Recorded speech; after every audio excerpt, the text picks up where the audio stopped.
stranger, I'm no longer a remainder. Want to return the favor. You tell me I don't need to, I'm set free from misbehavior.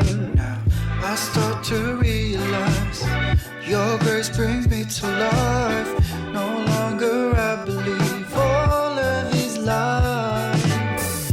I come to all my senses, drop down all my defenses. In you I am redeemed. Now I believe, now I believe. Something's missing in my life. Didn't know what it was till I felt it in you.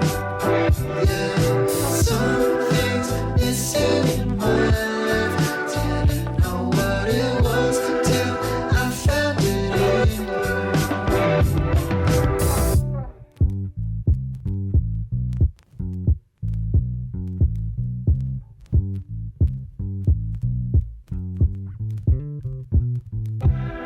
I couldn't see where I was going, had no end in sight.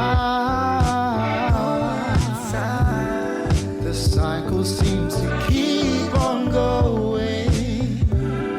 Victory wasn't on my side, but then I realized you're carrying me through the night, and you're not afraid of the mess I'm holding inside.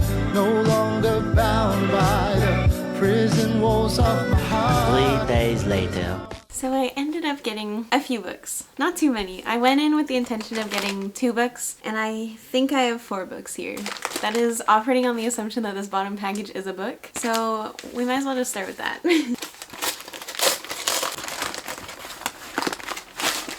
So this is the book that I went in planning to get, and that's The Flat Share by Beth O'Leary. If you watched my last video, I talked a bit more in detail about this, but I love this book. It is a 5-star book for me, and I don't own it, so I wanted to buy it. And for some reason, they just didn't have any copies at any Indigos near me at all. So I ended up ordering it on Amazon because I wanted to have it to talk about in my last video, but then it didn't come in time. But now I have it, and I can't wait to put it on my romance shelf. This is just such a beautiful, heartwarming story. I love it. And then the other book that I went in with the intention of buying was Hopeless by Elsie Silver, which is the 5th and final, I believe, book in the Chestnut Springs series. So I had all 4 of the other books, but this one was just released in Canada. I found it a little bit early, which was exciting. And they also had a copy of Heartless that was signed by Elsie Silver, because I think she is Canadian, which was so cool, but I used all my self-restraint not to buy it because I already own Heartless, which I am reading in a reading vlog that will be up next week. This one is about Beau, who is,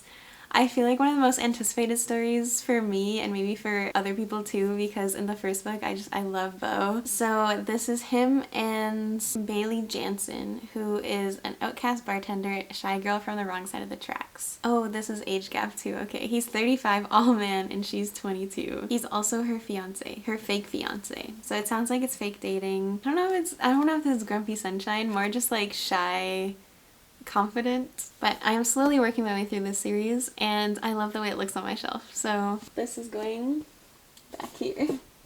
And then the next 2 books I saw and then bought. The first one is The Assassin's Blade by Sarah J. Maas. Now, I have read Throne of Glass. I have not read Assassin's Blade. I read Throne of Glass in 2022, I think. The whole series. I read it in like a month. And I had the Kindle deal, ebook deal, where I got all of the books in one book for $5.99. And it was like a tens of thousands of pages in one ebook basically. So I would be like, I finished Throne of Glass and it was like, you're 2% through this book. It was an experience. And I just didn't read The Assassin's Blade because it was at the end of the giant ebook I got. But now I'm seeing so many people reading this series now and loving this book, and I feel like I need to read it now. And it's the covers. I just love the new covers. I think they're so pretty, and this one's maybe my favorite. So I figured I might as well buy it and then I can read it and have it on my shelf. I think it's like a collection of novellas and like short stories about Selena, who is the main character of the Throne of Glass series. There's a lot of like debate on the order you should read it in. I've seen a lot of people say to read this first. I think it came out like after the third book, so then some people read it that way. Or you can be like me and read it 2 years after you finish the entire series, which is what I'm gonna do. But I am actually excited to read this and maybe reread Throne of Glass at some point because it's been a while, but that is a monster of a series. And then I got the Ballad of Never After, which I picked up because I have the first and the third book in the Once Upon a Broken Heart series, and I didn't have this one, and I was going to wait for it to come out in paperback because I have the first book in paperback, but then I saw it, and I haven't been able to find this book anywhere. Like, it's sold out on Amazon, it's sold out in every Indigo I've been to until this weekend, and so I decided to just get it because I do want to read this series soon, before the paperback comes out, because it was supposed to come out in like end of April or something, so I decided to just get it. And then my series is complete on my shelf. It's back here. And yeah, this is the second book. I've heard a lot of people say this one's their favorite in the series, so I'm very excited about that. I did not love Caraval, but I still have pretty high hopes for this series. I think it sounds more interesting and enjoyable to me than Caraval did, and I'm hoping that I'll like the characters more in this series. So I'll probably do a reading vlog reading this entire series at some point. Those are all the books I got. I was not planning on getting many, and I think four is an acceptable number because I have too many books, and I recently did a really big book haul, which was great and super fun, but like we need to pause, and I need to read my TBR for a little while before I get any more books. So I would like to go on kind of a book buying ban here, but I think I said that in that video, and then I just bought 4 books. Anyway, let me know if you've picked up any books recently, and I will hopefully see you in my next video. Bye. Know what it was till I felt it in you. Yeah, some things